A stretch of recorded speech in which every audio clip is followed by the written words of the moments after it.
நாட்டில் நல்லவங்க ஒருத்தர் 2 பேர் இருக்கிறதுனால தாங்க மழையே பெய்யுது அப்படின்னு சொல்கிறது உண்டு. நல்லார் ஒருவர் உளரேல் அவர் பொருட்டு எல்லாருக்கும் பெய்யும் மழை.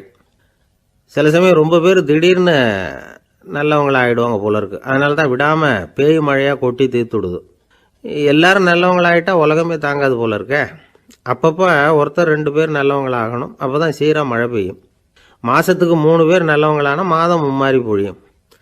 இதெல்லாம் வேடிக்கை பேச்சு. இப்போ இதெல்லாம் ஒரு பக்கம் இருக்கட்டும். இப்போ விஷயத்துக்கு வருவோம். ஒரு கும்பலில் நல்லவன் யார் அப்படிங்கிறத எப்படி கண்டுபிடிக்கிறது? இதுக்கு ஒரு வேடிக்கை கதை உண்டு. என்னுடைய நண்பர் ஒருத்தருக்கு அவங்க பாட்டியம்மா சொன்ன கதையும் அது. அது என்ன கதைன்னா, ஒரு ஊரில் ஒரு சமயம் பலமான மழை பெய்ய ஆரம்பிச்சுட்டு தான். இடி மின்னல் ரொம்ப கடுமையாக இருந்திருக்குது. ஆரம்பித்த மழை வர வர கடுமையாக ஆகிட்டு இருக்குதே தவிர நிற்கிற பாடாக தெரியல. ஊர் ஜனங்கள்லாம் பார்த்தாங்க. இதுக்கு மேலேயும் வீட்டு உள்ள இருந்தால் ஆபத்துங்கிறத புரிஞ்சுக்கிட்டாங்க. ஏன்னா வீடெல்லாம் இடிஞ்சி விழுந்துருமோங்கிற பயம். உடனே எல்லாரும் புறப்பட்டு ஊருக்கு பொதுவாக இருந்த ஒரு மண்டபத்தில் போய் தங்கிக்கிட்டாங்க. மின்னல் கடுமையாக இருந்தது. இடி எந்த நேரத்துலையும் விழலாம்ங்கிற நிலைமை. எப்போ விழலாம்னு பார்த்துக்கிட்டு இருக்குது. அந்த மண்டபத்தில் இருந்த ஜனங்கள் மனசுக்குள்ள ஒரு பயம். நம்ம கூட்டத்தில் யாராவது ஒரு கெட்டவன் பாவம் பண்ணவன் இருந்தால் கூட இடி இந்த மண்டபத்தில் விழுந்துரும். அது எல்லாருக்கும் ஆபத்து அப்படின்னு நினச்சாங்க. சரி, இதுக்கு என்ன பண்ணலாம் அப்படின்னு யோசனை பண்ணாங்க. அந்த கூட்டத்தில் ஒரு பெரியவர் இருந்தார். அவர் ஒரு யோசனை சொன்னார். இதை பாருங்க, அதுக்கு ஒரு வழி இருக்குது. அதோ எதிர்த்தாப்புல கொஞ்சம் தூரத்தில் ஒரு உயரமாக மரம் ஒன்று இருக்குது பாருங்கள். பொதுவாக இடி சுலபமாக விழறது அது மாதிரி உயரமான மரத்தில் தான். நம்ம கூட்டத்தில் இருக்கிறவங்க எல்லாரும் ஒவ்வொருத்தராக போய் அந்த மரத்தை தொட்டு விட்டு திரும்பி வந்துடணும். நம்மள பாவம் பண்ணவன் யாரோ அவன் அந்த மரத்தை தொடுற சமயத்தில் இடி விழுந்துடும். அவன் மட்டும் போயிடுவான். மண்டபத்தில் இருக்கிற நாமெல்லாம் பொழைச்சிக்கலாம் அப்படின்னு ஐடியா கொடுத்தார் அந்த பெரியவர். இது நல்ல யோசனையாக பட்டது. எல்லாரும் ஒத்துக்கிட்டாங்க. ஒவ்வொருத்தராக போய் அந்த மரத்தை தொட்டு விட்டு திரும்பி வந்தாங்க. இடி எதுவும் விழலை. இன்னமும் பாவம் பண்ண ஆசாமி அதை போய் தொடலை போல இருக்கு அப்படின்னு நினச்சிக்கிட்டாங்க. ஒவ்வொருத்தராக போகிறாங்க. எல்லாரும் போய் தொட்டு விட்டு வந்தாச்சு. இன்னும் ஒரே ஒரு ஆசாமி தான் பாக்கி. கடைசியாக இருந்த அந்த ஆள் பயந்துட்டான். இது வரைக்கும் இடி விழலைன்னா இப்போ என்ன அர்த்தம்? இப்போ நாம தான் பாக்கி, நாம தான் தப்பு பண்ண ஆள் போல இருக்குது அப்படின்னு நினச்சிட்டான். அதனால் துணிச்சலாக போய் தொடுறதுக்கு பயந்தான். தயங்கிக்கிட்டே இருந்தான். இருந்தாலும் மற்றவங்கள்லாம் சும்மா இருப்பாங்களா? கட்டாயப்படுத்தி கழுத்தை பிடிச்சி தள்ளாத குறையா அவனை தள்ளி விட்டாங்க. போய் தொட்டுட்டு வாடான்னு. அவன் நடுங்கிக்கிட்டே போய் அந்த மரத்தை தொட்டான். அதே வினாடி ஒரு பயங்கரமான மின்னல் இடி விழுந்துட்டுது. எங்கே விழுந்தது தெரியுமா? அந்த ஆள் மேலே இல்லை, மண்டபத்தில் விழுந்தது. மண்டபத்தில் இருந்தவங்க பூரா காலி. அந்த ஒரு ஆள் மட்டும் பொழைச்சிக்கிட்டான். இந்த ஒரு ஆளை காப்பாற்றுறதுக்காக தான் இடி மண்டபத்தில் விழாமல் இருந்திருக்குது. இதுதான் கதை. அதனால் நல்லவங்க எப்படியும் தப்பிச்சுக்குவாங்க அப்படிங்கிறது ஒரு நீதி. ஒருத்தன் அப்படி தான் தெருவில் நடந்து போய்கிட்டு இருந்தான். ரொம்ப நல்லவன். எதிரில் ஒருத்தன் சைக்கிளில் வந்துக்கிட்டு இருந்தான். அதில் மோதி இவன் கீழே விழுந்துட்டான். சைக்கிள்காரன் உடனே இறங்கி இவனை தூக்கி விட்டான். இவன் எழுந்திரிச்சு அவனை முறைச்சி பார்த்தான். அப்படி பார்க்காதீங்க சார், நீங்கள் ரொம்ப புண்ணியம் பண்ணியிருக்கீங்க, அதுதான் இப்போ சைக்கிளில் மோதிக்கிட்டீங்க அப்படின்றான். என்ன அப்படி சொல்கிறேன் நானா? இவன் 10 நிமிஷத்துக்கு முன்னாடி நான் லாரி ஓட்டிகிட்டு வந்தேன்.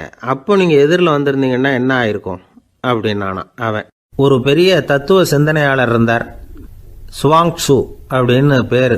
அவருடைய மனைவி ஒரு நாள் திடீர்னு காலமாயிட்டாங்க. ஐயோ பாவம், அவர் ரொம்ப வருத்தப்படுவார். போய் ஆறுதலாக 4 வார்த்தை பேசிவிட்டு வரலாம் அப்படின்னு நினச்சிக்கிட்டு நிறைய பேர் அவரை தேடிட்டு வந்தாங்களாம். வந்தவங்களுக்கு ஆச்சரியம். ஏன்னா இவர் வருத்தப்பட்டுக்கிட்டு இருப்பார் அப்படின்னு தானே எதிர்பார்த்தாங்க. அப்படி இல்லை, தாளம் போட்டுக்கிட்டு உட்காந்துருக்கிறார். தாளத்துக்கு தகுந்த மாதிரி பாட்டு வேற பாடிக்கிட்டு இருக்கிறார். என்ன மனுஷன் அவர், கொஞ்சம் கூட கவலை இல்லாமல் இப்படி இருக்கிறாரு அப்படின்னு நினச்சாங்க. ஒருத்தர் துணிஞ்சு அவர்கிட்ட கேட்டுவிட்டார், என்னங்க இது இப்படி அப்படின்னு. அதுக்கு அவர் என்ன சொன்னார் தெரியுமா? இதை பாருங்க, என்னுடைய மனைவி பிறக்கிறதுக்கு முன்னாடி அவளுக்கு உயிரும் கிடையாது, உடலும் கிடையாது. அதுக்கு பிறகு தான் உயிர் வந்தது, உடல் வந்தது, அந்த உருவம் வந்தது. இப்போ என்ன ஆச்சு? அந்த உருவமும் உயிரும் போயிட்டுது, அவ்வளவுதானே. வந்தது போயிட்டுது. இளவேனில் காலம், இலையுதிர் காலம், பனிக்காலம், இப்படி பருவங்கள் மாறி மாறி வருது இல்லையா? அது மாதிரி பிறப்பும் இறப்பும் மாறி மாறி வருது. இது இயற்கை. இதுக்காக அழுதா அது எப்படி அப்படின்னாராம். ஞான தெளிவு அடைஞ்சவங்களுக்கு எல்லாமே சுகம்தான். திருவள்ளுவரும் அதை தான் சொல்கிறார். உறங்குவது போலும் சாக்காடு, உறங்கி விழிப்பது போலும் பிறப்பு. தூங்கிறதுக்கெல்லாம் நாம் வருத்தப்பட்டுக்கிட்ட இருக்கிறோமா? இன்றைக்கி தூங்க வேண்டியிருக்குதே, இன்னும் கொஞ்சம் நேரத்தில் நான் தூங்க வேண்டியிருக்கு அப்படின்னு சொல்லி யாராவது அழுதுகிட்டு இருப்பாங்களா? அதனால் இந்த உலக வாழ்க்கையினுடைய இயல்பை யதார்த்தத்தை நாம் தெளிவாக புரிஞ்சுக்கணும். அப்படி புரிஞ்சுக்கிட்டா நாம் கவலை இல்லாமல் வாழ முடியும். ஒரு வயசான தாத்தா பாட்டி 60 வருஷத்துக்கு முன்னாடி அவங்களுக்கு கல்யாணம் ஆச்சு, ஒன்றாவே வாழ்ந்தாங்க, ஒன்றாவே இறந்து போனாங்க. இப்போ அவங்க 2 பேரும் சொர்க்கத்துக்கு போய் சேர்ந்தாங்க. அங்கே எல்லா வசதியும் இருந்தது. ஒரு பெரிய பங்களாவே இவங்களுக்கு ஒதுக்கி கொடுத்தாங்களாம். இதுக்கு எவ்வளவு வாடகைன்னு கேட்டார் தாத்தா. வாடகையெல்லாம் கிடையாது, இலவசம் அப்படின்னார் அங்கே இருந்தவர். அந்த வீட்டுக்கு பின்னாடி ஒரு பெரிய புல்வெளி இருந்தது. இதில் விளையாட ஏதாவது கட்டணம் உண்டான்னு கேட்டிருக்கார் தாத்தா. அதெல்லாம் ஒன்றும் கிடையாது, பணம்லாம் கட்ட வேண்டியதில்லை அப்படின்னார் அவர். பக்கத்தில் ஹோட்டல் மாதிரி ஒரு பெரிய கட்டடம், உள்ள சாப்பாட்டு மேஜைகள், அது மேலே விதவிதமான பலகாரங்கள். சாப்பாட்டுக்கெல்லாம் எவ்வளவு அப்படின்னு விசாரிச்சாராம் தாத்தா. அதுதான் சொன்னேனே, இங்கே எல்லாமே இலவசம்தான், எது வேணும்னாலும் சாப்பிட்லாம், எவ்வளவு வேணும்னாலும் சாப்பிட்லாம் அப்படின்னாரா. நீங்கள் சொல்கிறீங்க அப்படி, ஆனால் நான் சர்க்கரை சேர்த்துக்கக்கூடாது, உப்பு சேர்த்துக்கக்கூடாது, பாட்டி கையால் எப்பவும் பத்திய சாப்பாடு தான் அப்படின்னாராம் தாத்தா. இதை பாருங்கள், இங்கே உங்களுக்கு அந்த கவலையும் வேண்டியதில்லை. இங்கே நீங்கள் ஸ்வீட்டு சாப்பிட்லாம், காரம் சாப்பிட்லாம், உங்களுக்கு எந்த நோயும் வராது அப்படின்னாராம் அங்கே சொர்க்கத்தில் இருந்தவர். இதை கேட்ட உடனே அந்த தாத்தா பக்கத்தில் நின்ன பாட்டியை பார்த்து கத்தினாராம். அடி பாவி, எல்லாத்தையும் கெடுத்துட்டியே, நீ எனக்கு பத்திய சாப்பாடு போடாமல் கண்டதை திங்க விட்டுருந்தா 10 வருஷத்துக்கு முன்னாடியே நான் இங்கே சேர்ந்துருப்பேனே அப்படின்னாராம். ஒரு காட்டில் ஒரு முனிவர் இருந்தார்.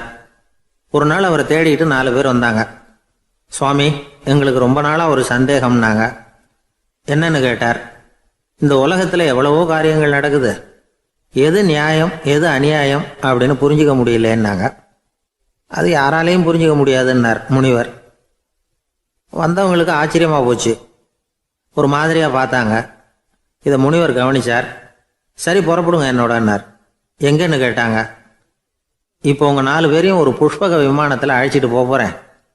இந்த உலகத்தில் சர்வசாதாரணமாக நடக்கக்கூடிய ஒரு காட்சியை உங்களுக்கு காட்ட போகிறேன். நீங்கள் பார்க்க போகிற அந்த காட்சி நியாயமா அநியாயமா அப்படிங்கிறத என்கிட்ட சொல்லணும். நீங்கள் சரியான பதில் சொன்னால் புஷ்பக விமானத்தில் தொடர்ந்து பிரயாணம் பண்ணலாம். தவறான பதில் சொன்னால் இந்த புஷ்பக விமானம் உங்களை கீழே தள்ளி விட்டுரும் அப்படின்னார். 4 பேருக்கும் பயந்தான். இருந்தாலும் முனிவர் கூப்பிடுறாரு அப்படின்னு சொல்லி புறப்பட்டாங்க. அவங்க எல்லாரும் புறப்பட்டு ஒரு காட்டு வழியாக போய்கிட்டு இருக்கிறாங்க புஷ்பக விமானத்தில்.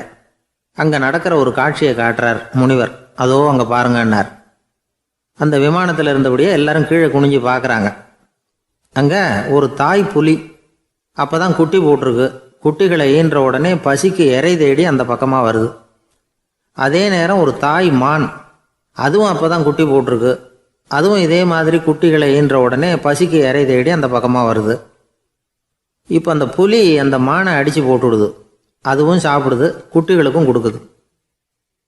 இப்போ அந்த புலிக்குட்டிகள் முகத்தில் மகிழ்ச்சி, தாயை இழந்த அந்த மான் குட்டிகள் முகத்தில் துக்கம்.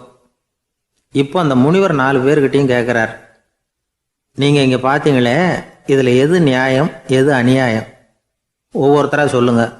உங்கள் பதில் சரியில்லைன்னா இந்த விமானம் உங்களை கீழே தள்ளி விட்டுரும், சொல்லுங்கள் பார்க்கலாம்னார். முதல்ல ஒருத்தன் சொன்னான், அந்த புலி செஞ்சது சரிதாங்க, அது பசிக்கு அதுதான் ஆகாரம், தன்னுடைய பசிக்கு தானே இறை தேடிக்கிட்டுது, அதில் என்ன தப்பு, அவ்வளவுதான், அதனால் புலி செஞ்சது நியாயம்தான் அப்படின்னா. அவ்வளவுதான், அந்த விமானம் அவனை அப்படியே கீழே தள்ளி விட்டுட்டுது. அதனால் அவன் கொடுத்த பதில் சரியில்லை அப்படிங்கிறது புரிஞ்சு போச்சு.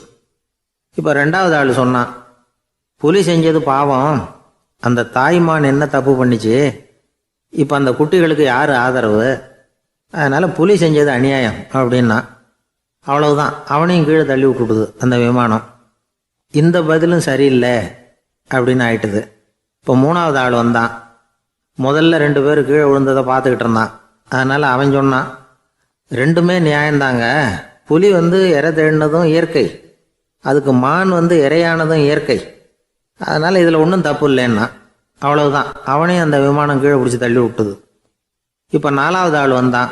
முனிவர் கேட்டார், நீயாவது சொல்லுப்பா, இந்த செயலில் எது நியாயம்னார். அவன் தெளிவாக பதில் சொன்னான். அதாவது என்ன சொன்னான்னா, எனக்கு தெரியல அப்படின்னா. அவனை விமானம் கீழே தள்ளலை, சௌரியமாக அழைச்சிட்டு போட்டுது. இவனும் பிரயாணம் சௌக்கியமாக பண்ணானான். ஆக இதுதான் சரியான பதிலுங்கிறத முனிவர் உணர்த்தினார். இந்த கதையிலிருந்து நாம் புரிஞ்சுக்க வேண்டியது என்னென்னா, இந்த உலகத்தில் எவ்வளவோ காரியங்கள் நடக்குது. அதெல்லாம் ஏன் அப்படி நடக்குதுங்கிறதுக்கு எப்பேற்பட்ட பண்டிதராலும் பதில் சொல்ல முடியாது. தெரியாததை தெரியாதுன்னு ஒத்துக்கிட்டா வாழ்க்கை பிரயாணம் சுகமாக இருக்கும். அதனால் தேவையில்லாத விஷயங்களை புரிஞ்சுக்கிறதுக்கு நேரத்தை செலவு பண்ணிகிட்டு இருக்கக்கூடாது. வாழ்க்கையை குழப்பிக்கக்கூடாது. வாழ்க்கைக்கு தேவையானது என்னவோ அதை மட்டும் புரிஞ்சுக்கிட்டா போதும். இந்த காலத்து ஆள் ஒருத்தன் ஒரு பெரியவரை தேடி வந்தான். ஐயா, ஒரு சந்தேகம்னா. என்ன உன்னுடைய சந்தேகம்னார். பகுத்தறிவுன்னா என்ன, விதின்னா என்ன அப்படின்னு கேட்டான். இதுக்கு அவர், இப்போ உன்னுடைய வலது காலை தூக்குன்னார். தூக்கினான். சரி, இப்போ உன்னுடைய வலது காலை கீழே இறக்காம உன்னுடைய இடது காலையும் தூக்குன்னார். தூக்கினான். பொத்துன்னு கீழே விழுந்துட்டான். பெரியவர் சொன்னார், உன்னால் ஒரு காலை தூக்க முடிஞ்சுது, அதுதான் பகுத்தறிவு. 2 கால்களையும் ஒரே சமயத்தில் தூக்கினா அடிபடும், அப்படிங்கிறது தான் விதி அப்படின்னு விளக்கம் கொடுத்தார். இவன் தன்னுடைய விதியை நொந்துக்கிட்டே இடுப்பை பிடிச்சிக்கிட்டு அங்கேருந்து நடந்து போயிட்டான். ஒரு ஊரில் ஒரு பெரியவர் இருந்தார். ஒரு நாள் அவரை தேடி ஒருத்தர் வந்தார். ஐயா, நான் கடவுளை பரிபூர்ணமாக நம்புகிறேன் அப்படின்னார். சரி, அந்த நம்பிக்கை உனக்கு எப்படி வந்ததுன்னு கேட்டார் இவர். அவர் சொல்ல ஆரம்பித்தார். ஐயா, எனக்கு கல்யாணம் ஆகி 10 வருஷம் ஆச்சு. ஆனாலும் குழந்தை பாக்கியம் இல்லை. அதுக்கு என்ன காரணமாக இருக்கும்னு நான் யோசனை பண்ணிகிட்டு இருந்தப்போ நண்பர் ஒருத்தர் ஒரு ஆலோசனை சொன்னார். உனக்கு மதப்பற்று இல்லை, எந்த கடவுளையுமே நம்ப மாட்டேங்கிற, அதுதான் காரணம்.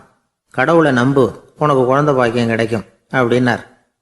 அவர் அப்படி சொன்னாரே தவிர எனக்கு சந்தேகம்தான். இருந்தாலும் அவர் சொன்னபடியும் நடந்து தான் பார்ப்போமே அப்படின்னு முடிவு பண்ணேன். கடவுளை நம்ப ஆரம்பித்தேன். அந்த வருஷமே அழகான ஆண் குழந்தை பிறந்தது. எல்லாம் இறைவன் அருள் அப்படின்னார். இவர் இப்படி சொன்னதை கேட்டதும் அந்த பெரியவர் சொன்னார், நீ சொல்கிறதெல்லாம் சரிதான். இருந்தாலும் இந்த காலத்தில் எந்த ஒரு காரியமாக இருந்தாலும் அதை சோதனை செஞ்சு பார்த்துட்டு தான் ஒரு முடிவுக்கு வந்து சேர முடியும். அறிவுபூர்வமான முடிவு அதுவாக தான் இருக்கும். அறிவியல் சோதனைகள் அப்படித்தான். ஒரு குறிப்பிட்ட விஷயத்தை பற்றி எத்தனை தடவை சோதனை பண்ணாலும் ஒரே முடிவு தான் கிடைக்கணும். அதுதான் சரியாக இருக்கும். அதனால் இப்போ மறுபடியும் ஒரு சோதனைன்னார். என்ன செய்யணும் அப்படின்னு கேட்டார் இவர். கடவுள்கிட்ட ஒரு பெண் குழந்தை வேணும்னு கேளு. முதல்ல ஆண் குழந்தையை கொடுத்தது மாதிரியே இப்போ ஒரு பெண் குழந்தையையும் கொடுக்குறாரா பார்க்கலாம் அப்படின்னார். சரின்னு சொல்லி இவர் அதே மாதிரி முயற்சி பண்ணினார். அதுக்கப்புறம் அவர் இந்த பெரியவர்கிட்ட வரவே இல்லை. கொஞ்ச காலம் கழித்து இவரே அவரை தேடிக்கிட்டு போய் கதவை தட்டினார். அவர் கதவை திறந்தார். என்ன ஆச்சு, கடவுள் கண் திறந்தாரா அப்படின்னு கேட்டார். அவர், அந்த சமாச்சாரம்லாம் நமக்கு வேணாம் சார். முதல் தடவை அது ஏதோ தற்செயலாக ஏற்பட்ட ஒரு சாதகம். இப்போ நீங்கள் 2வது தடவை சொன்ன பிறகு தினமும் கடவுளை வேண்டிக்கிட்டு தான் இருக்கிறேன், ஒன்றும் நடக்கலை அப்படின்னார் ரொம்ப விரக்தியாக. ஒரே ஒரு தோல்வியில் உங்கள் நம்பிக்கையெல்லாம் பறந்து போயிடுது பார்த்தீங்களா அப்படின்னார் அந்த பெரியவர். எல்லாம் நல்ல விதமாக நடக்கிற வரைக்கும் நம்பிக்கை, எதிர்பார்த்தது தோல்வியில் முடிஞ்சுட்டுதுன்னா அவநம்பிக்கை. மற்றவர்கள் பேரில் வைக்கிற நம்பிக்கை எந்த நேரத்திலையும் விவகாரமாகி விடக்கூடிய சாத்தியம் உண்டு. நாம் நம்பிக்கை வைக்க வேண்டியது நம்மகிட்ட தான். நமக்குள்ளே இருக்கிறார் கடவுள். எனவே நம்ம பேரில் நாம் வைக்கிற நம்பிக்கை தான் உண்மையான கடவுள் பக்தி. நிபந்தனையற்ற நம்பிக்கையாக அது இருக்கணும். எல்லாம் நல்லபடியாக நடந்துக்கிட்டு இருந்தால் எந்த முட்டாளுக்கும் நம்பிக்கை வரத்தான் செய்யும் அப்படிங்கிறது ஒரு பெரியவர் கருத்து. தியானத்தின் மூலமாக தான் உனக்குள்ள ஆழமாக தோண்டுனா உன்னுடைய அடி ஆழத்தில் நம்பிக்கை வந்து அப்படி ஊற்றெடுக்கும், அதை பார்க்க முடியும் அப்படிங்கிறது பெரியவர்கள் சிந்தனை. ஒரு குழந்தை அப்பாவை பார்த்து என்னப்பா பண்ணுறேன்னு கேட்டுதான். பிரார்த்தனை பண்ணிகிட்டு இருக்கிறேன்னாரான் அப்பா. பிரார்த்தனை பண்ணுனா என்ன கிடைக்கும் அப்படின்னு கேட்டுதான் குழந்தை.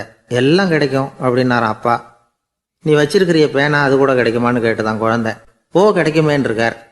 அப்படின்னா அந்த பேனாவை என்கிட்ட கொடுத்துரு, நீ பிரார்த்தனை பண்ணி வேற பேனா வாங்கிக்கோ அப்படின்னு தான் அந்த குழந்தை. ஒரு வயசான பாட்டியும் தாத்தாவும் ஒரு பூங்காவில் உட்காந்து பேசிக்கிட்டு இருக்கிறாங்க. அவங்களுக்கு கல்யாணம் ஆகி 53 வருஷம் ஆச்சு. பிள்ளைங்கள்லாம் படித்து பெரிய பெரிய வேலையில் இருக்கிறாங்க. பேரன் பேத்திகளும் நல்ல நிலைமையில் இருக்கிறாங்க. இந்த தாத்தாவும் பாட்டியும் சிரித்து பேசிக்கிட்டு இருந்ததை ஒரு பெரியவர் பார்த்தார். அவருக்கு ஆச்சரியமாக இருந்தது. இந்த வயசுலேயும் இவ்வளவு அந்யோன்யமாக இவங்க பேசிக்கிட்டு இருக்கிறாங்களே அப்படின்னு நினச்சார். சரி, நேரிலேயே கேட்டுருவோமே அப்படின்னு நினச்சிக்கிட்டு கிட்ட போனார். உங்கள் மன வாழ்க்கையின் வெற்றிக்கான ரகசியம் என்ன அப்படின்னு கேட்டார். இதை கேட்டதும் அந்த தாத்தா சிரிச்சுக்கிட்டே பாட்டியை பார்த்தாராம். அதுக்கப்புறம் சொன்னாராம், நான் இந்த அம்மாவை கல்யாணம் பண்ணிக்கிட்டதுக்கும் எங்களுடைய இல்வாழ்க்கை இவ்வளவு நாளாக பலம் குறையாமல் மகிழ்ச்சியாக இருக்கிறதுக்கும் காரணம் ஒன்று தான். அது என்ன காரணம்னா, எங்களுக்கு இடையில பொதுவா நிறைய குறைகள் உண்டு, அதுதான் காரணம் அப்படின்னாராம். அவர் சொல்றது சரிதான் அப்படிங்கிறது மாதிரி அந்த பாட்டியும் அவரை நிமிர்ந்து பார்த்தாங்களாம். இந்த பெரியவர் மறுபடியும் அந்த பாட்டியை பார்த்து அதே கேள்வியை கேட்டிருக்கார். உங்களுடைய நீண்டகால மன வாழ்க்கைக்கு கிடைச்ச வெற்றி எதனாலேன்னு சொல்ல முடியுமா அப்படின்னு கேட்டாராம். அவங்களும் சிரிச்சுக்கிட்டே பதில் சொன்னாங்களாம். என்ன பதில் தெரியுமா? சில பேரை நாம குறிப்பிட்ட பண்புகளுக்காக நேசிக்கிறோம், வேற சிலரை நாம் அந்த பண்புகள் இல்லாத குறைகளுக்காகவே விரும்பி பழகிறோம் இல்லையா அப்படின்னு கேட்டுவிட்டு தலையை குனிஞ்சுக்கிட்டாங்களாம் அந்த பாட்டியம்மா. அவங்க அப்படி சொன்னதை கேட்டதும் இவருக்கு புதுசா ஞானம் பிறந்தது மாதிரி இருந்துதான். இதுதான் மனம் நிறைந்த மன வாழ்க்கை அப்படிங்கிறார் சுவாமி சின்மயானந்தர். பண்புகளை எப்படி நேசிக்க முடியுதோ அதே மாதிரி பண்புகள் இல்லாத குறைகளையும் நேசிக்க முடியும். மனசுதான் காரணம். ஒரு மேல்நாட்டு தம்பதி, அவங்களும் தாத்தா பாட்டி தான். அவங்க 2 பேரும் ஒரு பூங்காவில் உட்காந்து சிரிச்சு பேசிக்கிட்டு இருக்கிறாங்க. அதை ஒருத்தர் பார்த்தார். அவருக்கு ஆச்சரியம், இவ்வளவு காலம் ஆகி இந்த வயசுலயும் இப்படி அன்பா பேசிக்கிட்டு இருக்கிறாங்களே அப்படிங்கிற ஆச்சரியம். கிட்ட நெருங்கி போனாரு. கேட்டார், ஏன் தாத்தா உங்களுக்கு கல்யாணம் ஆகி எவ்வளவு வருஷம் ஆச்சுன்னார். 55 வருஷம் ஆச்சுன்னாராம் அவரு. இன்னமும் இவ்வளவு சந்தோஷமா இருக்கிறீங்களே, அதுக்கு என்ன காரணம்னு கேட்டிருக்கார். அதுக்கு என்ன காரணம்னா, இதுவரைக்கும் எங்களுக்குள்ள சண்டையே வந்ததில்லை அப்படின்னாராம். அது எப்படி முடியும்னு கேட்டிருக்கார் இவர் ஆச்சரியமா. அந்த தாத்தா சொல்ல ஆரம்பிச்சாராம், இதை பாருப்பா, எங்களுக்கு கல்யாணம் ஆன புதுசுல நானும் என்னுடைய மனைவியும் ஒரு குதிரை மேலே ஏறி ஒரு காட்டு வழியா போய்கிட்டு இருந்தோம். கொஞ்ச தூரம் போனதும் அந்த குதிரை எடக்கு பண்ணிச்சு.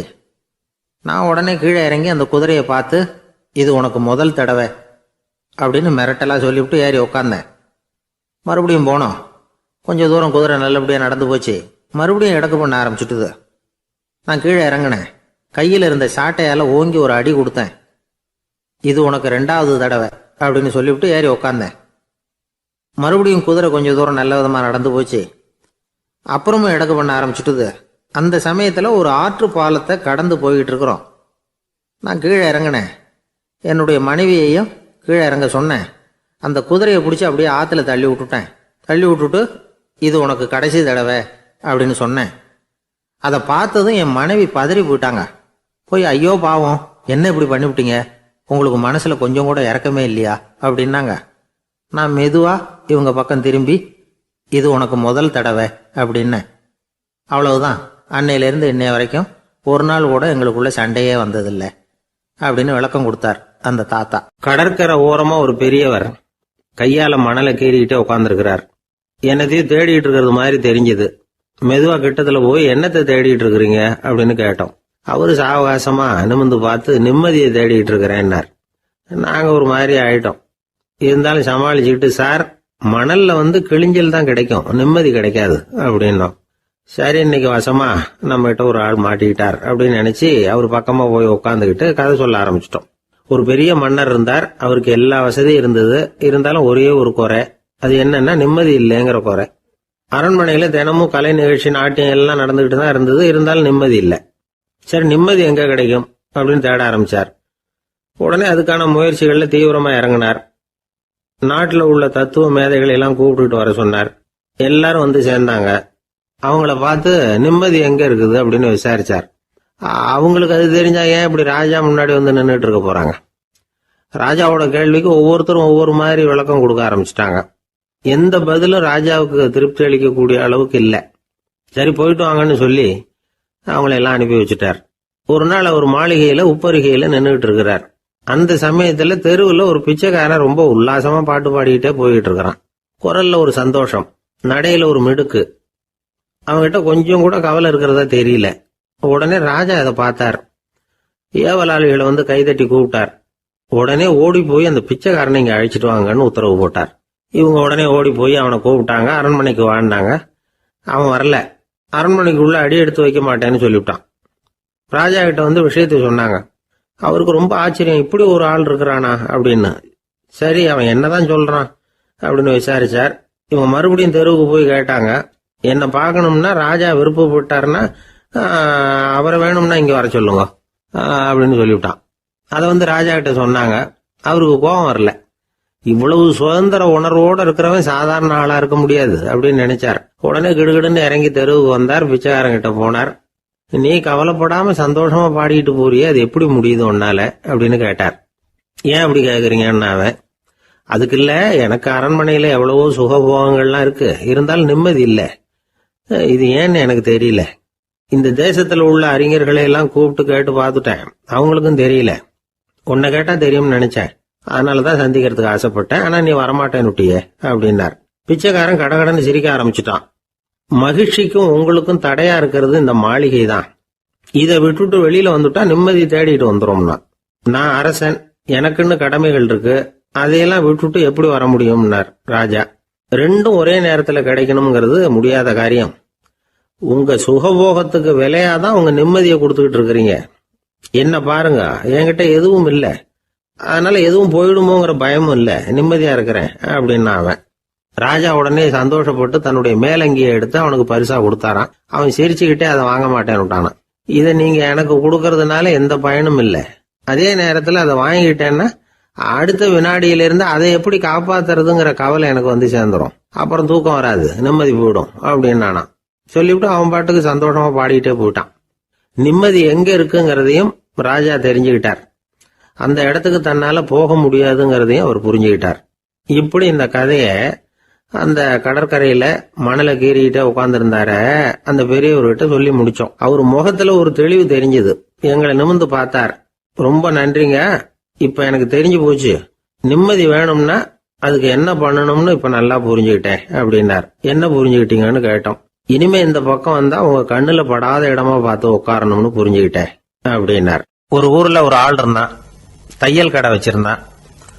அவங்கிட்ட ஒருத்தன் ஒரு சட்டை துணி எடுத்து கொடுத்து தைக்க சொல்லியிருந்தான். வர்ற சனிக்கிழமை வா, வந்து வாங்கிட்டு போ அப்படின்னு அவன் சொல்லியிருந்தான். அதே மாதிரி இவன் வந்தான். அவன் தச்சு வச்சிருந்த சட்டையை கொடுத்தான். இவன் வாங்கி அங்கேயே போட்டு பார்த்தான். கை நீளம் ஒண்ணுக்கு ஒண்ணு வித்தியாசமா இருந்தது. வலது கை இடது பக்கத்தை விட நீளம் குறைச்சலா இருந்தது. அவன் முணுமுணுக்க ஆரம்பிச்சுட்டான், என்ன இது இப்படி தைச்சுட்டியேன்னு. இதுக்கு அவன் சொன்னான், ஐயோ இதுக்காகவா சங்கடப்படுறீங்க, வலது கையை மட்டும் கொஞ்சம் உள்ள இழுத்தாப்புல வச்சுக்கிட்டீங்கன்னா சரியா போகுது, மற்றபடி அந்த சட்டையில உள்ள கலை அம்சத்தை கவனிங்க, எவ்வளவு அற்புதமா தச்சிருக்கேன் பாருங்க, ஒரு சின்ன குறைய இப்படி எல்லாம் பொருட்படுத்த வேண்டியதில்லை, நான் சொன்னது மாதிரி கையை கொஞ்சம் உள்ள இழுத்தது மாதிரி வச்சுக்கிட்டு நடந்து போங்க, ஜோரா இருக்கும் அப்படின்னா. அவனும் யோசிச்சு பார்த்தான். சரியான யோசனையா தான் தோணுச்சு. கொஞ்சம் முயற்சி பண்ணி வலது கையை கொஞ்சம் உள்ள இழுத்து சட்டை சரியா இருக்கிறது மாதிரி பண்ணிட்டான். இப்போ மறுபடியும் ஒரு பிரச்சனை. வலது கையை உள்ள இழுத்த மாதிரி அப்படியே வச்சுக்கிட்டதும் முதுகு பக்கம் கொஞ்சம் துணி தளர்த்தியா தொங்குறது மாதிரி தெரிஞ்சது. என்ன இது, முதுகு பக்கம் துணி குவிஞ்சுட்டுதே, தொங்குதே அப்படின்னா மறுபடியும், அடடா இதுக்காகவா கவலைப்படுறீங்க, உடம்ப அதுக்கு தகுந்த மாதிரி கொஞ்சம் வளைச்சிக்கிட்டா சரியா போடுது, இதுக்காக அந்த அழகான தையலை பிரிச்சு அதுல உள்ள கலை அம்சத்தை கெடுக்கிறதுக்கு என் மனசு இடம் தரல, எவ்வளவுக்கு தளர்த்தியா இருக்கோ அவ்வளவுக்கு கொஞ்சம் உடம்ப வளைச்சி அப்படி குனிஞ்சது மாதிரி போங்க போதும் அப்படின்னா. அதுவும் நல்ல யோசனையா தான் பட்டுது இவனுக்கு. சரின்னு சொல்லிவிட்டு புறப்பட்டான். தெருவில் இறங்கினான். கையை கொஞ்சம் உள்ள இழுத்தான், உடம்ப கொஞ்சம் முன்னால வளைச்சான், சட்டைக்கு தகுந்த மாதிரி உடம்ப பண்ணிட்டான், மெதுவா நடந்து போறான். இப்போ எதிரில் இன்னொருத்தன் வரான். இவனை பாக்குறான், இவன் போட்டிருக்கிற சட்டையை பாக்குறான், ஆஹா அற்புதம்ங்கிறான். சும்மா சொல்லக்கூடாது, ரொம்ப நல்லா இருக்கு, நிச்சயமா இது இந்த ஊர் மேல தெருவில் இருக்கிற ஒருத்தன் இருக்கானே அவன் தைச்சதா தான் இருக்கணும் அப்படின்னா. இதை கேட்டதான் அவனுக்கு ஆச்சரியம். எப்படி அவ்வளவு கரெக்டா கண்டுபிடிச்சிங்க அப்படின்னு கேட்டிருக்கான். இதுக்கு அந்த வழிபோக்கன்னு சொன்னானா, அவன் ரொம்ப கெட்டிக்காரன், உங்களை மாதிரி உடம்பும் கையும் வளைஞ்சு போன ஒரு ஆசாமிக்கு அவனை தவிர வேற யாராலேயும் இவ்வளவு பொருத்தமான ஒரு சட்டையை தைக்க முடியாது அப்படின்னானா. பாருங்க, அவனுக்காக இவன் அனுசரிக்க போய் இவனோட நிலைமை எப்படி ஆயிடுது பாருங்க. இதே மாதிரிதான் சில சடங்குகளும் சம்பிரதாயங்களும் நம்மளை கோமாளி ஆக்கி விட்டுரும். எதுவா இருந்தாலும் அதுல அறிவுபூர்வமான அணுகுமுறை அவசியம். ஒரு நர்ஸ் அவசரமா ஓடி டாக்டர் கிட்ட சொல்லிச்சான், டாக்டர் ஒரு தப்பு நடந்து போச்சு, 10ஆம் நம்பர் பெட்ல இருக்கிற பேஷண்ட்டுக்கு காலில் ஆபரேஷன் பண்றதுக்கு பதிலாக கையில் ஆபரேஷன் பண்ணி விட்டீங்க, கை ஆபரேஷன் பண்ணிக்க வேண்டிய ஆள் 7ஆம் நம்பர் பெட்ல இருக்கார் அப்படின்னு தான். அதுக்கு இவர் பதட்டப்படாம சொன்னாராம், பரவாயில்ல, இவரை தூக்கி 7ஆம் நம்பர் பெட்டில் போட்டுரு அப்படின்னாராம். தான் மட்டும் வாழ்ந்தா போதும் அப்படின்னு நினைக்கிறவங்களும் உண்டு. தானும் வாழணும், அடுத்தவங்களும் வாழணும் அப்படின்னு நினைக்கிறவங்களும் உண்டு. முதல்ல சொன்ன வகையை சேர்ந்த மனிதர்கள் எப்படி தெரியுமா? எப்படியாவது தான் மட்டும் வாழ்ந்தால் போதுங்கிற நினைப்பு தான் எப்பவும் அவங்களுக்கு இருக்கும். தங்களுடைய வளர்ச்சிக்கு எது தடையா இருந்தாலும் சரி, யார் தடையா இருந்தாலும் சரி, அதை அழிச்சுட்டு தான் மறுவேலை பார்ப்பாங்க. அவங்கெல்லாம் பாவ காரியங்களுக்கு தயங்குறதே இல்லை. அப்படிப்பட்ட வாழ்க்கை அவங்களுக்கே இடைஞ்சல அமைஞ்சு விடுறது உண்டு. அதை விளக்கறதுக்கு ஒரு கதையும் உண்டு. ஒரு ஊர்ல அப்படிப்பட்ட ஆள் ஒருத்தன் இருந்திருக்கான். நிறைய பாவங்களை செஞ்சவன். அதன் காரணமா நரகப்படுகொழியில விழுந்துட்டான். நரகப்படுகொழிங்கிறது ஒரு பெரிய கிணறு மாதிரி. ஏற்கனவே பாவம் செஞ்சவங்க நிறைய பேர் அதில் விழுந்து கிடக்குறாங்க. உள்ள ஏகப்பட்ட சத்தம், எல்லாம் அந்த பாவாத்மாக்கள் போடுற சத்தம். இப்போ விழுந்தானே, இவனும் சத்தம் போட்டான். இவன் போடுற சத்தம் கொஞ்சம் அதிகமாக கேட்டுது. இந்த கிணத்துக்கு பக்கத்தில் புத்தர் உட்கார்ந்துருக்கிறார். அவர் காதில் இவன் போடுற சத்தம் விழுந்தது. உடனே அந்த கிணத்தடிக்கு போனார். குனிஞ்சு பார்த்தார். சாமி, என்னை காப்பாத்துங்க அப்படின்னு கத்தனான் இவன். புத்தர் அவனை கொஞ்சம் கவனிச்சு பார்த்தார். மனித சமுதாயத்துக்கு அவன் என்னென்ன கெடுதல் பண்ணியிருக்கிறாங்கிற விவரம்லாம் அவர் மனக்கண்ணில் தெரிஞ்சது. அவருக்கு எல்லாம் புரிஞ்சு போச்சு. இருந்தாலும் அவனை காப்பாத்துறதுக்கு ஏதாவது வழி உண்டா அப்படின்னு யோசிச்சார். அவன் தன்னுடைய வாழ்நாளில் ஏதாவது நல்லது செஞ்சிருக்கானா அப்படின்னு பார்த்தார். ஒரே ஒரு சமயம் அவன் தன்னுடைய காலடியில மிதிபட இருந்த சிலந்தியை மிதிக்காமல் தாண்டி போயிருக்கிறான். இந்த ஒரு காரியத்துக்காக அவனை கரையேற்ற முடியுமா அப்படின்னு நினைச்சார். அவ்வளவுதான். உடனே அவர் கையில ஒரு சிலந்தி வந்து உட்காந்துதான்.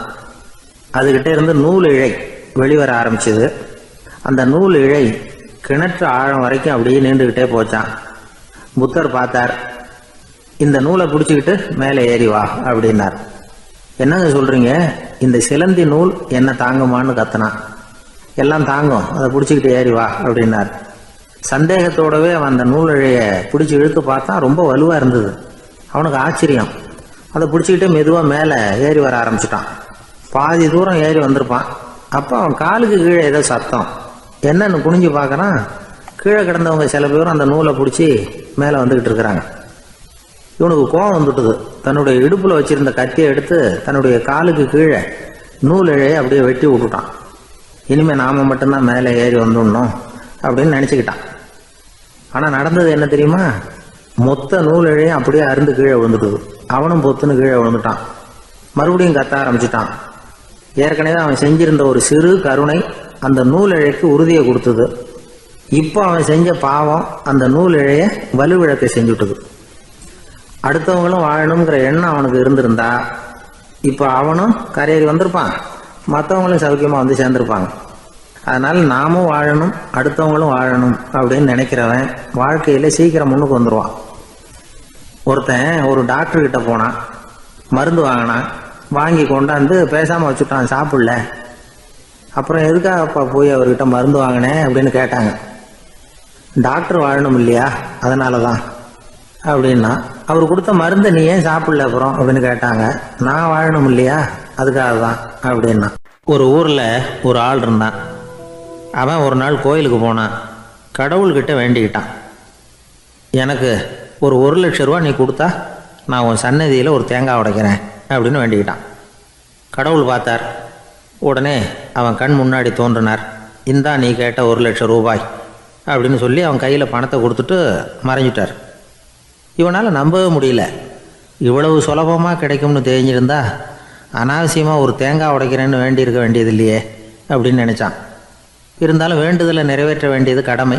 அதுக்காக என்ன பண்ணான், பக்கத்தில் ஒரு கடைக்கு போனான். ஒரு தேங்காயை கையில் எடுத்தான். இது என்ன விலைன்னு கேட்டான். 5 ரூபான்னார் கடையில் இருந்தவர். அதிகமாக இருக்குதே விலைன்னா. அப்படின்னா ஒன்று செய்யுங்க, அடுத்த ஊருக்கு போங்க, அங்கே தென்னந்தோப்பு அதிகம், அதனால் அங்கே இதை விட குறைஞ்ச விலைக்கு கிடைக்கும் அப்படின்னார். சரின்னு அடுத்த ஊருக்கு கிளம்புனான். அங்கே போய் விசாரித்தான். ஒரு தேங்காய் 3 ரூபாய் விலைன்னாங்க. இதுவும் அதிகமாக தெரியுதேன்னா. அப்படின்னா ஒன்று செய்ய, அதோ அந்த ஆற்று ஓரமாக ஒரு தென்னை மரம் இருக்கு பார், அதில் நீயே ஏறி பறிச்சுக்கோ, ஒரு தேங்காய்க்கு 1 ரூபா கொடுத்தா போதும் அப்படின்னார் அந்த தோப்புக்கு சொந்தக்காரரு. இவனுக்கு மரம் ஏற தெரியாது. இருந்தாலும் ஆசை யாரை விட்டுது, விலை சல்லிசாக இருக்குதே. ஆற்று ஓரம் போனால் தட்டு தடுமாறி அந்த மரத்தில் ஏறினா அந்த தென்னை மரம் வளைஞ்சி ஆற்று பக்கம் போய் அப்புறம் நிமிர்ந்து இருந்தது. அதாவது மரத்தின் உச்சி சரியாக ஆற்றுக்கு நடுவில் இருந்தது. ஆற்றுல வெள்ளம் கரை புரண்டு ஓடிக்கிட்டு இருக்கு. இவன் கடவுள் கொடுத்த 1,00,000 ரூபாயை மடியில் வச்சு இறுக்கி கட்டிக்கிட்டான். உச்சிக்கு போய் காய் பறிக்கிற சமயத்தில் காற்று மழையும் பலமாக கலந்து அடிக்க ஆரம்பிச்சுட்டுது. கால் வழுக்கி விட்டுட்டுது. இவன் சடார்னு ஒரு தென்னை மட்டையை பிடிச்சிக்கிட்டு தொங்க ஆரம்பிச்சிட்டான். கீழே பயங்கரமான வெள்ளம். மடியில் 1,00,000 ரூபா பணம். என்ன செய்யறதுன்னு தவிக்கிறான். இந்த சமயம் கரையில் ஒரு யானைப்பாகன் யானையை குளிப்பாட்டிக்கிட்டு இருக்கிறான். அது அவன் கண்ணில் பட்டுது. ஐயா ஒரு உதவின்னு கத்துனான். அவன் என்ன செய்யணும்னு கேட்டான். உன் யானையை மெதுவாக இங்கே அழைச்சிட்டு வா, எனக்கு நேராக கீழே நிறுத்து, என் காலை பிடிச்சி மெதுவாக கீழே இறக்கி விட்டுரு, என் மடியில் இருக்கிற பணத்தில் உனக்கு 10,000 ரூபா தரேன் அப்படின்னா. அவன் பார்த்தான். காலை கையை பிடிச்சா கூட எவனும் இந்த காலத்தில் 10 ரூபாய்க்கு மேலே தரமாட்டேங்கிறான். இவன் காலை பிடிச்சா 10,000 தர்றேங்கிறான் அப்படின்னு யோசனை பண்ணான். உடனே யானையை கொண்டுட்டு போனான். அவனுக்கு நேராக கீழே நிறுத்தினான். அவன் காலை பிடிச்சான். அவ்வளவுதான். அந்த நேரம் பார்த்து யானை மெதுவாக நடந்து அப்பால் போட்டுது. இப்போ யானைப்பாகன் அவன் காலை கெட்டியாக பிடிச்சிக்கிட்டு தொங்குறான். பரிதாபமாக மேலே பார்க்குறான். அவன் மட்டையை பிடிச்சிக்கிட்டு தொங்குறான். இப்போ யானைப்பாகன் சொல்கிறான், தம்பி மட்டையை விட்டுறாத, கெட்டியாக பிடிச்சிக்கோ, நான் உனக்கு 10,000 ரூபா தரேன், இதோ மடியில் தான் வச்சுருக்கேன்னா. மேலே தொங்குறவனுக்கு இந்த நிலைமையிலேயும் ஒரு சந்தோஷம். மேற்கொண்டு ஒரு 10,000 ரூபா நமக்கு கிடைக்கும் போல இருக்கே அப்படின்னு. இந்த சமயத்தில் ஒருத்தன் ஒட்டகத்தை ஓட்டிகிட்டு வந்தான் அந்த பக்கமாக குளிப்பாட்டுறதுக்கு. யானைப்பாகன் பார்த்துட்டான். ஐயா ஒட்டகக்காரரே, அதை இங்கே கொண்டுட்டு வா, எங்கள் காலை பிடிச்சி பத்திரமா இறக்கி விடு, நாங்கள் பணம் கொடுக்குறோம்னா. அவனும் பணத்துக்கு ஆசைப்பட்டு வந்தான்.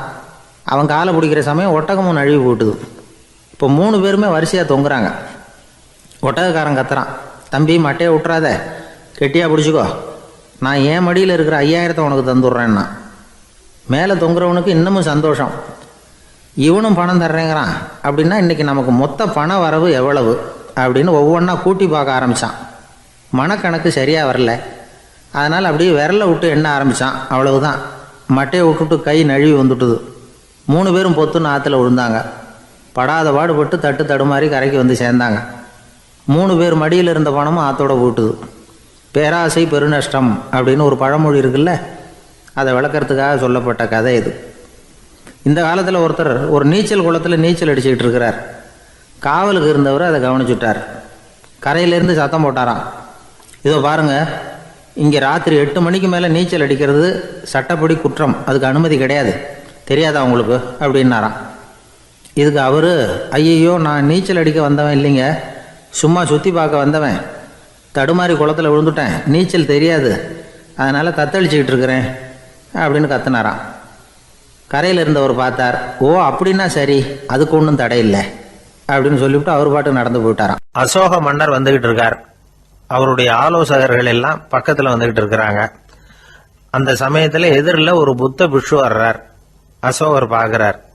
ஓடி போய் அவர் காலில் விழுந்து வணங்குறார். அசோக மன்னரின் தலை அந்த புத்த துறவியின் பாதத்தில் பட்டுக்கிட்டு இருக்கு. பக்கத்தில் நின்றுகிட்டு இருந்த அமைச்சருக்கு இது ரொம்ப சங்கடமா போச்சு. ரொம்ப வருத்தப்பட்டார். நம்ம அசோக சக்கரவர்த்தி எப்பேற்பட்டவர், அவரோட தலை ஒரு சன்னியாசியின் பாதத்தில் படுறதா அப்படின்னு நினைச்சு ரொம்ப கவலைப்பட்டார்.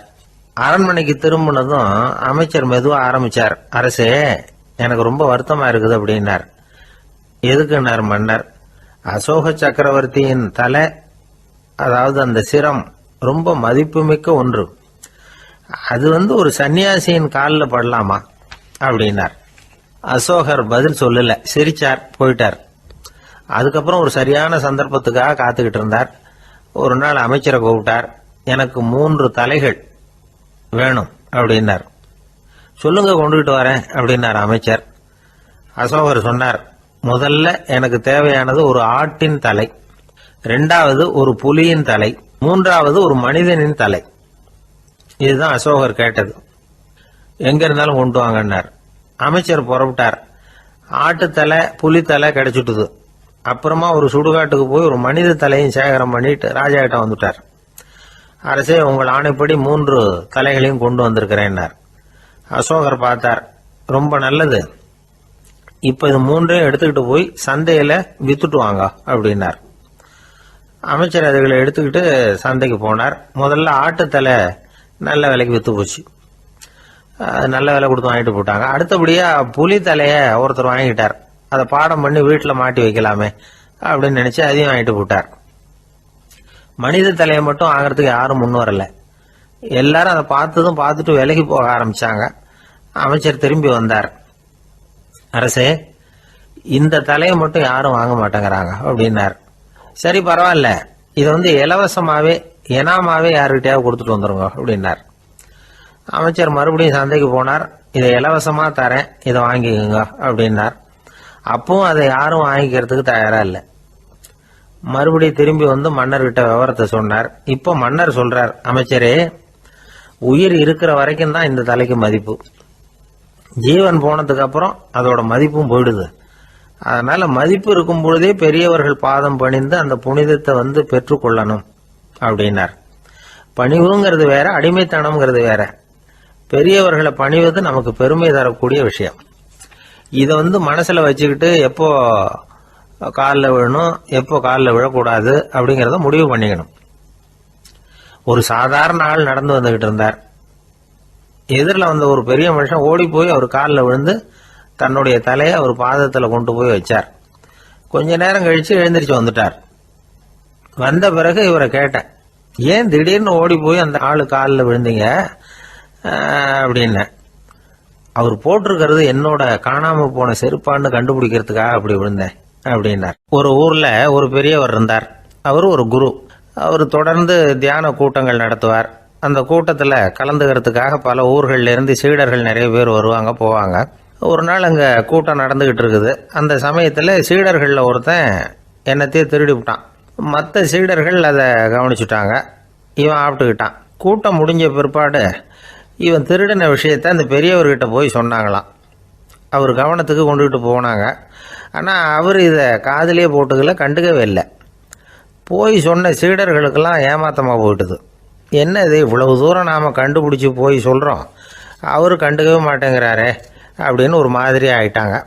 இருந்தாலும் அதை பற்றி ஒன்றுமே சொல்லிக்கல, பேசாமல் இருந்துட்டாங்க. கொஞ்ச நாள் ஆச்சு. அதே ஆள் மறுபடியும் ஒரு திருட்டில் மாட்டிக்கிட்டான். சீடர்கள் மறுபடியும் அந்த குரு கிட்ட விஷயத்த சொன்னாங்க. அவர் அப்பவும் வழக்கம் போல சும்மாவே இருந்துட்டார். இவர் இப்படி இருக்கிறத பார்த்ததும் அந்த சீடர்களுக்கு கோபம் வந்துட்டுது. உடனே அந்த சீடர்கள்லாம் ஒன்று கூடி பேசினாங்களாம். எல்லாருமா சேர்ந்து ஒரு விண்ணப்பம் தயார் பண்ணாங்க.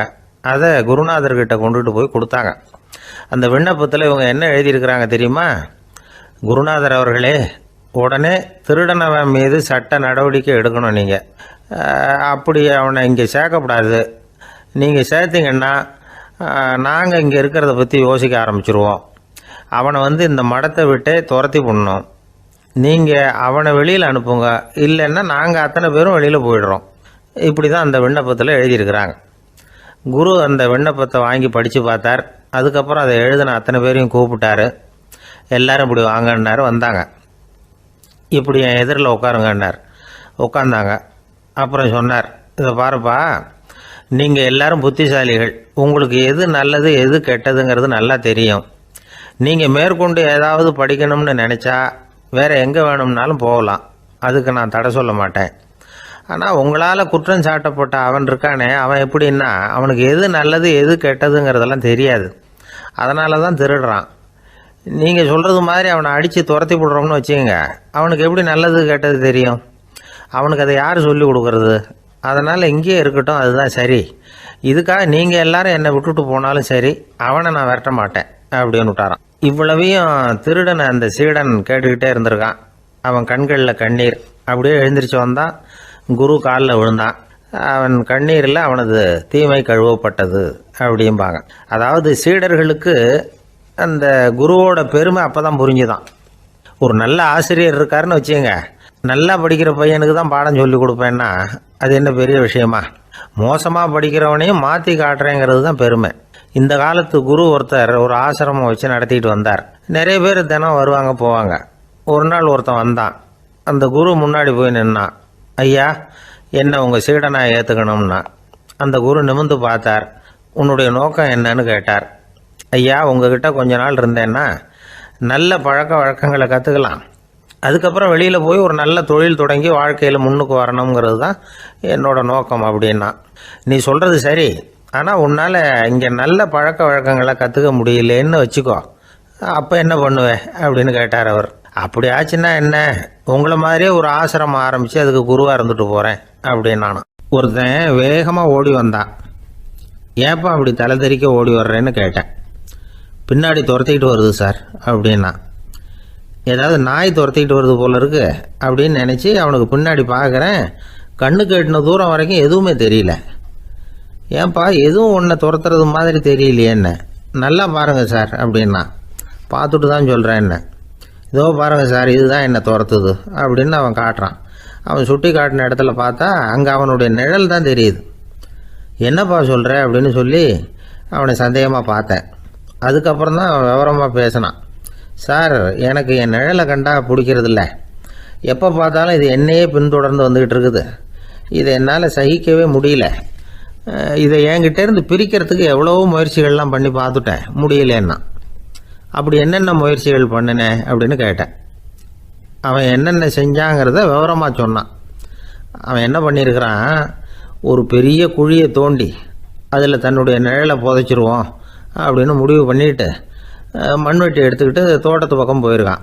ஆழமாக ஒரு குழியை தோண்டியிருக்கான். குனிஞ்சு பார்க்குறான். அந்த குழிக்குள்ளே தன்னுடைய நிழல் தெரியுது. ஆஹா இதுதான் சமயம், நிழல் இப்போ குழிக்குள்ளே இருக்குது, மண்ணை போட்டு மூடி விடலாம் அப்படின்னு நினச்சிக்கிட்டு கொஞ்சம் மண்ணை அள்ளி போட்டான். பார்த்தா இப்போ அந்த நிழல் அந்த மண்ணுக்கு மேலே வந்து நிற்கிது. இது ஏதுடா ரொம்ப போச்சு அப்படின்னு அவசரமாக மண்ணை வாரி போட்டு மூடி பார்க்குறான். குழி பூராவும் மூடி விட்டு பார்க்குறான். மறுபடியும் நிழல் மேலே வந்து உட்காந்துக்கிட்டு இருக்குது. சரி இதை குழியில் புதைக்க முடியாது அப்படின்னு முடிவு பண்ணிட்டு இதை இங்கேயே இப்படியே விட்டுட்டு ஒரே ஓட்டமாக ஓடி போடுவோம் அப்படின்னு நினச்சி எடுத்தான் ஓட்டம். அது காலை நேரம். இவன் மேற்க நோக்கி ஓடிக்கிட்டு இருக்கிறான். ஓடி ஓடி பார்க்குறான், நிழல் இவனை விட வேகமாக இவனுக்கு முன்னாடி ஓடிக்கிட்டு இருக்கு. சரி திரும்பி ஓடி பார்ப்போம் அப்படின்னு நினச்சிக்கிட்டு அப்படியே சடார்னு திரும்பி ஓட ஆரம்பித்தான். பார்த்தான், அப்பாடா நிழலை காணலை. கொஞ்சம் தூரம் ஓடி ஒரு இடத்துல நின்று அப்படியே சாவகாசமாக திரும்பி பார்க்குறான். பின்னாடி நின்றுக்கிட்டு இருக்குது நிழல். இப்படி ஓடி வந்து தான் இங்கே நம்ம முன்னாடி நின்று தன்னுடைய அவஸ்தையை சொல்லிகிட்டு இருக்கிறான். இந்த நிழலை துரத்துறது அல்லது வெட்டி விடுறது, இதுக்கு ஏதாவது வழி இருக்கா சொல்லுங்கள் சார் அப்படிங்கிறான். நமக்கு ஒன்றும் புரியல. அந்த நேரம் பார்த்து ஒரு பெரியவர் வந்தார். அவர்கிட்ட யோசனை கேட்டோம் என்ன செய்யலாம்னு. அவர் சொன்னார், இந்த பாருப்பா நீ அங்கேயும் எங்கேயும் ஓடாத, அப்படியே கீழே படுத்துக்கொண்டார். அது நல்ல உச்சி வேலை. அவன் அப்படியே கீழே படுத்துக்கிட்டான். இப்போ அப்படி இப்படின்னு திரும்பி பார்க்குறான், நிழலை காணலை. அவன் இப்போ தான் நிம்மதியாக இருந்தான். இப்போ அந்த பெரியவர் சொன்னார், எல்லா மனிதர்களுமே இப்படி தான் ஓடிக்கிட்டு இருக்கிறாங்க. நான் எனது அப்படிங்கிற ஆணவம் தான் அவங்கள துரத்திக்கிட்டு இருக்கு. அதை விட்டுட்டு ஓடணும்னு நினச்சாலும் அது முன்னாடி வந்து நிற்கிது. பரம்பொருளை நோக்கி ஓடுறப்போ இந்த ஆணவம் பின்னாடி வந்துவிடுது. பரிபூர்ண சரணாகதிங்கிற நிலையில் அது முழுசுமாக மறைஞ்சு விடுது. தன்னை உணர்கிற வேலை அது. அந்த நேரம் மனிதனுக்கு விடுதலை உணர்வு ஏற்படுகிற நேரம் அது. அப்படிப்பட்ட சுதந்திர மனிதர்களாக எல்லாரும் மாறி போயிட்டாங்கன்னா இந்த உலகமே இன்பமயம் அப்படின்னு ஒரு விளக்கம் கொடுத்தார் பெரியவர். நம்மால் ஒருத்தர் வேகமாக ஓடி வந்துக்கிட்டு இருந்தான். ஏன்டா அப்படி ஓடி வர்ற அப்படின்னு கேட்டார் எதிரில் வந்தவர். ஆசை துரத்துது, அதுதான் ஓடி வர்றேன்னா. உனக்கு என்ன ஆசைன்னு கேட்டார். எனக்கு ஒன்றும் ஆசை இல்லைங்க, என்னை எப்படியாவது பிடிச்சுடணும்னு போலீஸ்காரங்களுக்கு ஆசை. அந்த ஆசை இப்போ என்னை துரத்தி பின்னாடி வந்துக்கிட்டு இருக்குது. அதுதான் தப்பிச்சு வந்துக்கிட்டு இருக்கிறேன். குறுக்க நிற்காதீங்க சார், வழியை விடுங்க அப்படின்னு சொல்லிவிட்டு வேகமாக ஓடி மறைஞ்சான். ஜப்பானில் உள்ள ஒரு புத்த விகாரை. அங்கே ஒரு வயசான பௌத்த குரு தங்கியிருக்கிறார். ஒரு நாள் ராத்திரி கடுமையான குளிர். அவரால் தாங்க முடியல. பார்த்தார், மரத்தில் செஞ்ச புத்த சிற்பங்கள் அங்கே நிறைய இருந்தது. அதில் ஒன்றை எடுத்து அதுக்கு தீ மூட்டி அந்த நெருப்பில் குளிர் காஞ்சிக்கிட்டு இருக்கிறார். மர சிற்பம் தீ வச்சதும் படபடன்னு வெடிக்க ஆரம்பிச்சுட்டுது. அந்த சத்தத்தை கேட்டதும் அந்த புத்த விகாரையின் குருக்கள் வெளியில் ஓடி வந்தார். இவர் ஆனந்தமாக குளிர் காஞ்சிக்கிட்டு இருக்கிறார். அவரால் பொறுத்துக்க முடியல. தெருவில் தெரிஞ்சுக்கிட்டு இருந்த அந்த பெரியவரை இங்கே தங்க அனுமதித்ததே அவர் தான். இவர் இப்படி பண்ணுறாருன்னு நினச்சிக்கிட்டே அவரை கோபமாக பார்த்தார். ஏன் இப்படி கோபமாக பார்க்குறீங்க, இப்படி உட்காருங்க அப்படிங்கிறாரு இவர். அவருக்கு இன்னமும் கோபம் வந்துட்டுது. எங்கள் கடவுளை எரிச்சுட்டீங்களே அப்படின்னு சத்தம் போட்டாராம். அப்படியா அப்படின்னு கேட்டுக்கிட்டே அந்த சாம்பலை கிளறினார் இவர். என்ன செய்கிறீங்கன்னு கேட்டிருக்காரு அவர். நான் எலும்புகளை தேடுறேன்னாராம். நீங்கள் ஒரு பைத்தியம், இது ஒரு மர சிற்பம், இதில் எலும்புகள் கிடையாது அப்படின்னாராம். அவருக்கு கோபம் வந்துட்டுது. உடனே வெளியில் போங்கன்னு கத்தியிருக்கார்.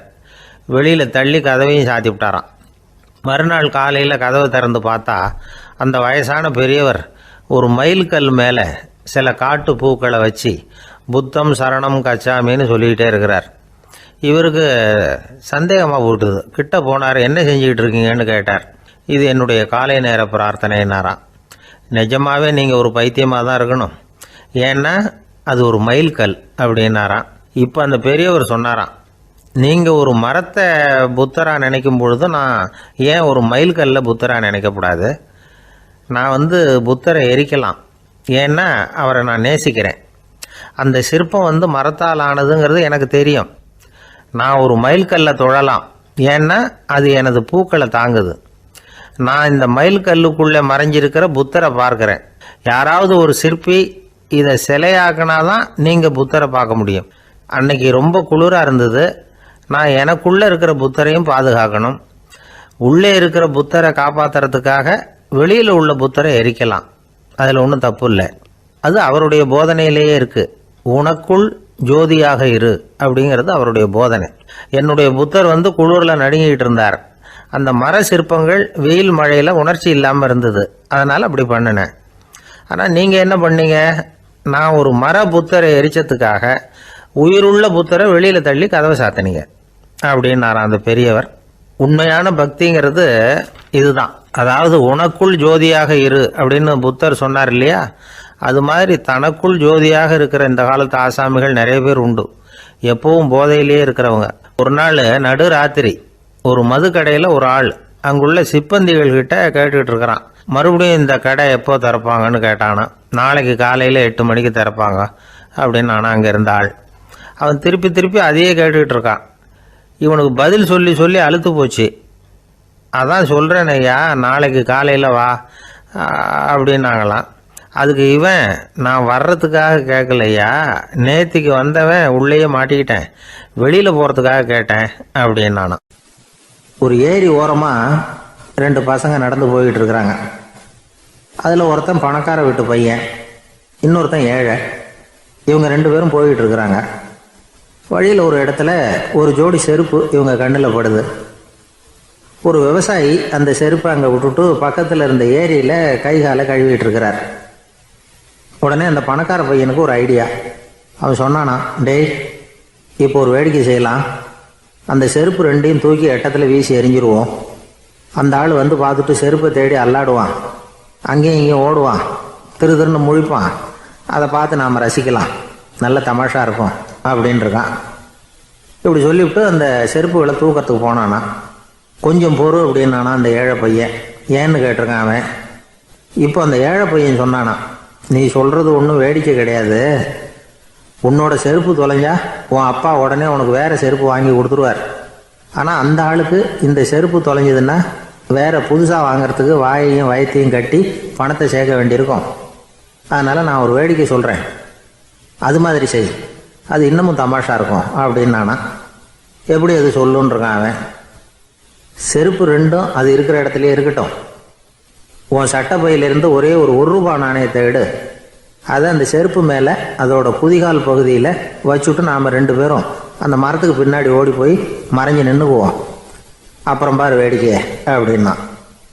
அதே மாதிரி ரூபா காசு செருப்பு மேலே வச்சுட்டு இவங்க 2 பேரும் மறைஞ்சு நின்றுக்கிட்டாங்க.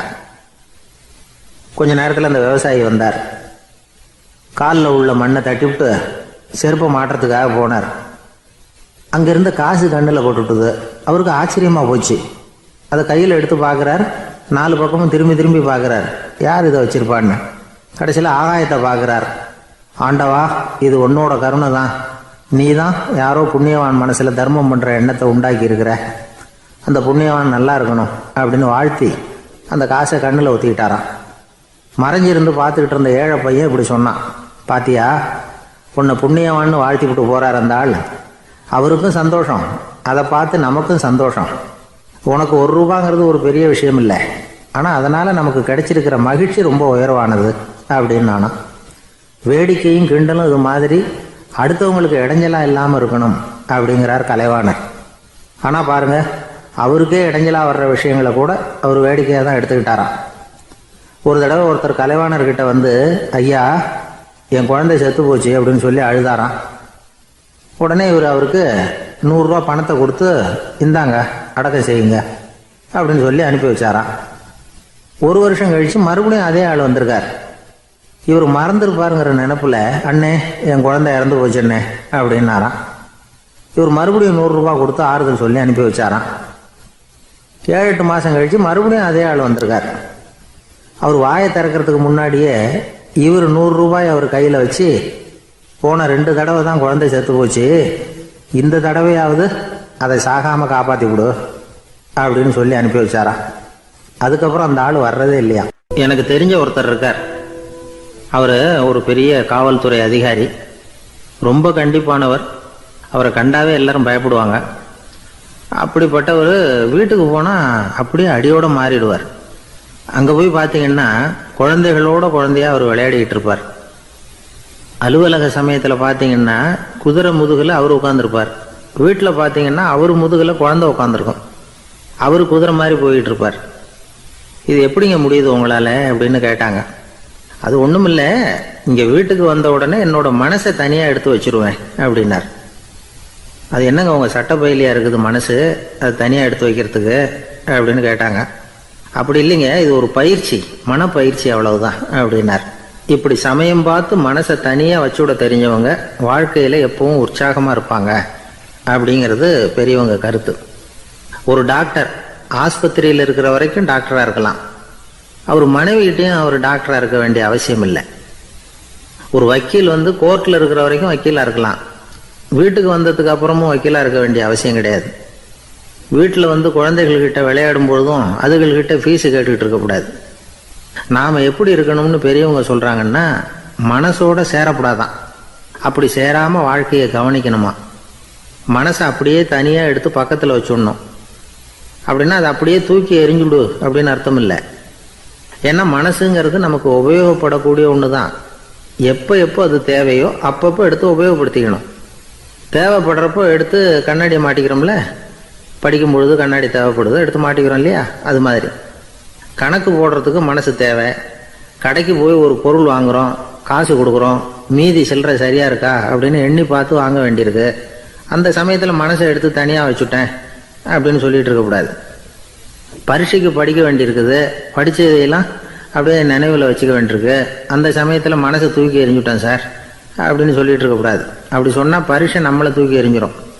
அதனால் தேவைப்படுறப்போ மனசை உபயோகப்படுத்தணும், தேவையில்லாதப்போ அதை தனியாக ஓய்வு எடுத்துக்க விட்டுடணும். இப்படி நாம் பழக்கப்படுத்திக்கிட்டா வாழ்க்கைங்கிறது நமக்கு புதுசாக தெரியுமா. மனசுக்கும் ஒரு சக்தி கிடைக்கும். எந்திரங்களுக்கு ஓய்வு கொடுக்குற மாதிரி மனசுக்கும் ஓய்வு கொடுக்கணும், இல்லைன்னா அது களைச்சி போயிடும்.